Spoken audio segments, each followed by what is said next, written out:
गौ सेवा करके जगत में सेवा धर्म प्रकट करी। विचार करके देखो, आजकल हमला गौ माता के सेवा करे में शर्म के अनुभूति होत है। गौ माता के गोबर उठाए में लज्जा आवत है। उत्तल धर के गली गली घूमे में जरूर गर्व के अनुभूति करत है लोगन। पर आपला मालूम है साइंस के का कहना है? अगर कि आजकल शिक्षित ज्यादा हो गए तो साइंस के भाषा समझते हैं। अध्यात्म जिन बात पर पहले कह चुके हैं तो अध्यात्म की भाषा समझ में नहीं आए। साइंस वाले हैं शिक्षा। साइंस के ये मानना है, ध्यान दे करके सुनना, 10 ट्रक से निकलने वाला धुआं से जितना वातावरण प्रदूषित हो जाता है उतना ही एक मृत व्यक्ति के जलते हुए शव से निकलने वाला धुआं से वातावरण प्रदूषित होता है। और 10 ट्रक से निकलने वाला धुआं और एक मृत व्यक्ति के जलते हुए शव से निकलने वाला धुआं से जितना वातावरण प्रदूषित होते उतना ही कुत्ता के एक बार भौंके से वातावरण प्रदूषित हो जाते। ये मैं नहीं कहा तो ये साइंस के कहना है, विज्ञान के शोध। तो विचार करके देखो, दिन भर में कुत्ता कितना बार भौंक लेते हैं।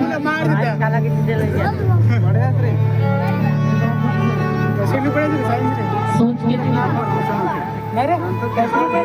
अब मोर बात को सुन के आप मन ये मत समझ लेना कि कुत्ता से कोई मर जाती दुश्मनी है। जी नहीं, मैं कोई कुत्ता के विरोधी नहीं हूँ, क्योंकि हमारा सनातन धर्म का महानता इसलिए है कि हमारा सनातन धर्म तो कहते कि संसार के प्रत्येक प्राणी मात्र के प्रति करुणा और दया की भावना होनी चाहिए।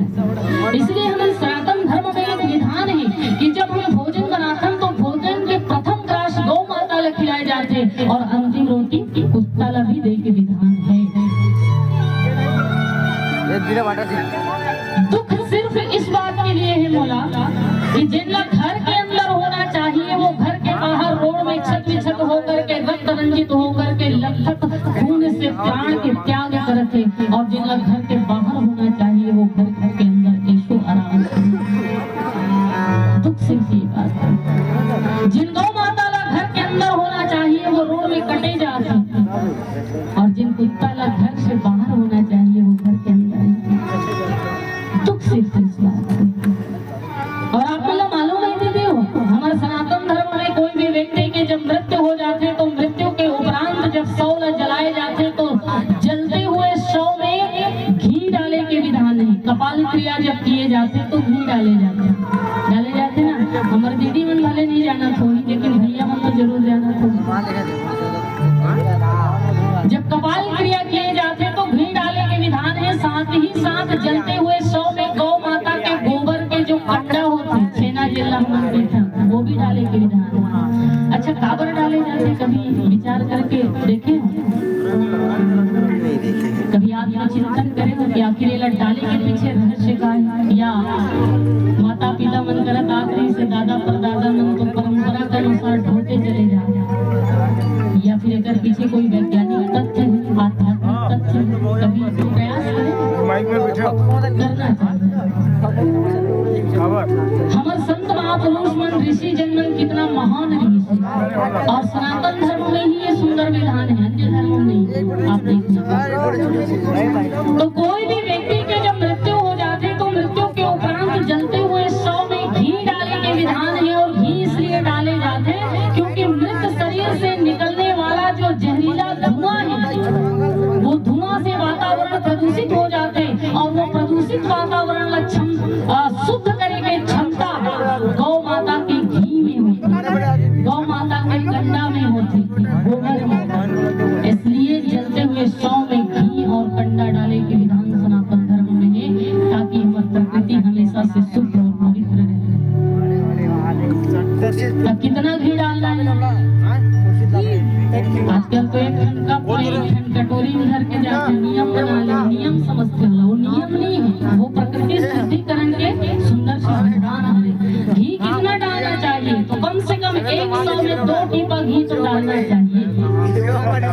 कितना?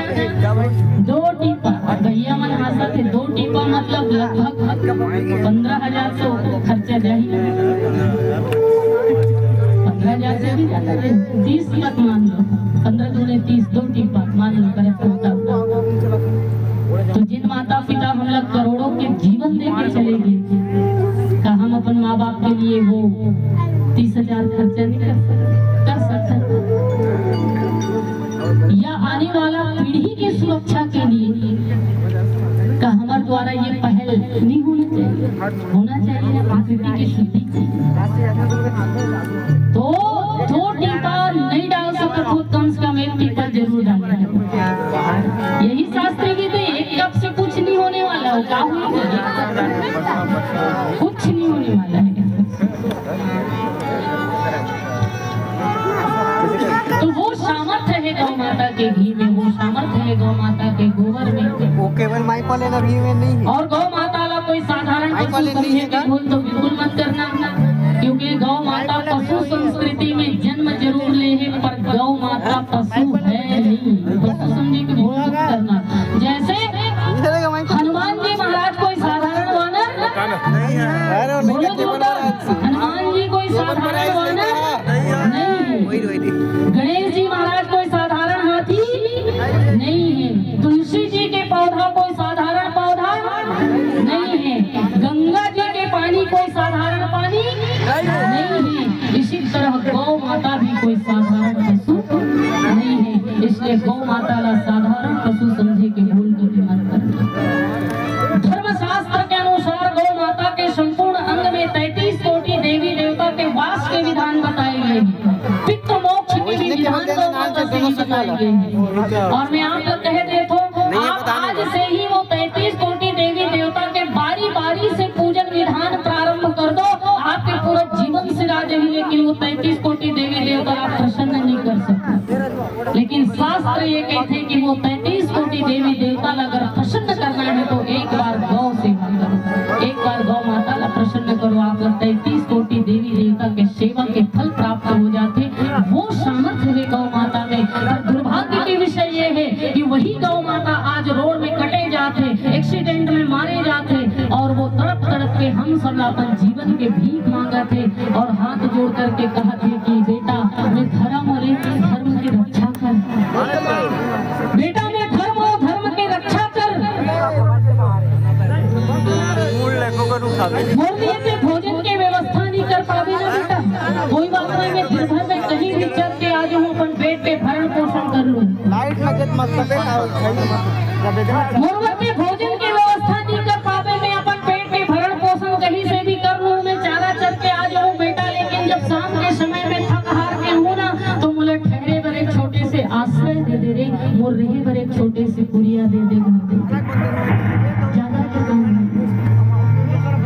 बेटा। मैं गोबर तो हूँ, गोबर से तो घर द्वार लिपे, तो घर द्वार में लक्ष्मी नारायण भगवान के वास होगी। बेटा मैं दूध तो हूँ, तो छोटे छोटे नान नान बाल गोपाल मल्ला पियावे, हृष्ट पुष्ट और बलिष्ठ होगी। बेटा मैं दही दूँ, दिखावे तो कोनो प्रकार के तो परिवार ला रोग रहने हुए बेटा।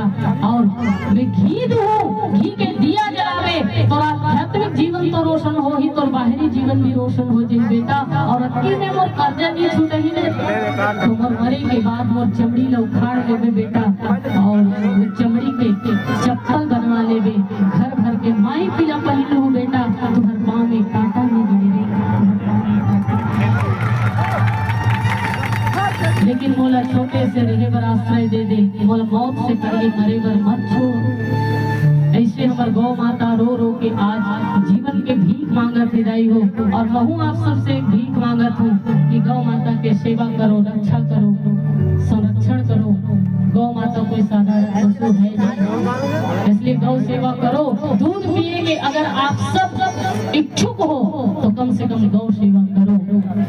गौ माता के दूध पिए के अधिकारी भी हुई है जिन गौ सेवा करें, अन्यथा आप दूध पीना छोड़ दो। गौ सेवा करके आप में सामर्थ्य नहीं है तो दूध पीना भी छोड़ दो। आप तक जो दूध आते वो कहाँ से आते पता है? हिंसा से होकर के आते। इसलिए सेवा नहीं कर सको तो दूध भी पीना छोड़ दो, कम से कम कृपा हो जाएगी गौ माता में।